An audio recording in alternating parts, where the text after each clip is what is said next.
Hello everyone, welcome back to my channel happy moment. আবারও চলে এসেছি ছোট্ট একটা ব্লগ নিয়ে। কেমন আছো তোমরা সবাই? আমি কেমন আছি সেটা তোমার গলা শুনেই বুঝতে পারছো, একটু ঠান্ডা লেগে গেছে। এই ভিডিওটা বানানো যখন সবে সবে ঠান্ডাটা পড়ছে ঠিক সেই সময়ে আমরা গিয়েছিলাম সকাল সকাল মর্নিং ওয়াকে। আর মর্নিং ওয়াকে গেলে আমাদের এখানে বেশ কয়েকটা মন্দির পড়ে। সকাল সকাল ঠাকুর দর্শন হলো, তার সাথে সুন্দর একটা সূর্য উদয় দেখতে দেখতে আজকের সকালটা শুরু করলাম। কালী মন্দিরে পৌঁছেই দেখা হয়ে গেল দাদুর সাথে। ওখানে বসে কিছুক্ষণ গল্প করলাম। এখন বেরিয়ে পড়েছি বাড়ি ফেরার জন্য। আর এই দাদুটা আমার দাদুর খুব ক্লোজ ফ্রেন্ড, আর আমাদেরকে দাদু ভীষণ ভালোবাসে।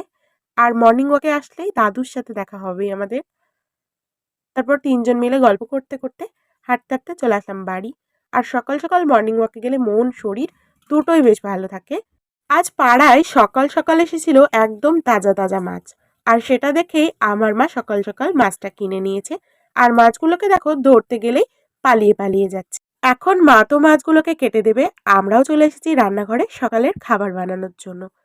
এখানে আমি ভাজছি আলু ভাজা, আরেকটা ওভেনে দেওয়া হয়েছে খিচুড়ি।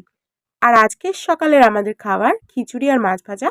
তাই দিদি নিজের হাতেই খিচুড়ি বানাচ্ছে এখানে, আর মাছগুলোকেও ভাজতে দেওয়া হয়েছে। কথা বলতে বলতেই গরম গরম খিচুড়ি তো রেডি হয়ে গেছে। আর এদিকে আজকে স্পেশাল গরম গরম মাছ ভাজাও রেডি। আমি, মা আর দিদি তিনজন তাড়াতাড়ি সকালের খাওয়াটা সেরে নিয়েছিলাম, গরম গরম খিচুড়ি, মাছ ভাজা আর আলু ভাজা দিয়ে। আর দিদা কিছুই খায়নি, যেহেতু দিদার ইতু পুজো ছিল, তাই উপোস ছিল।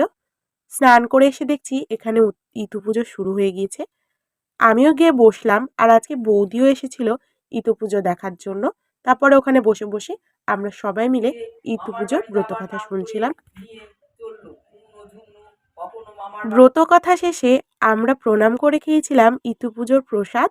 তারপর হিয়াবুনু এসে দেখাচ্ছিল ও আজকে কোনো একটা স্পোর্টসে মেডেল পেয়েছে, সেটাই আরো ভীষণ খুশি হয়েছে আজকে। সন্ধ্যাবেলা এসেছিল দাদা ওর বিয়ের অ্যালবামটা দেখানোর জন্য। আর এই হচ্ছে আমাদের 3 ননদিনীর ফটো বৌদির সাথে। আজকে তো এইভাবেই কাটালাম। ভালো লাগলে চ্যানেলটাকে সাবস্ক্রাইব করে দিও। টাটা।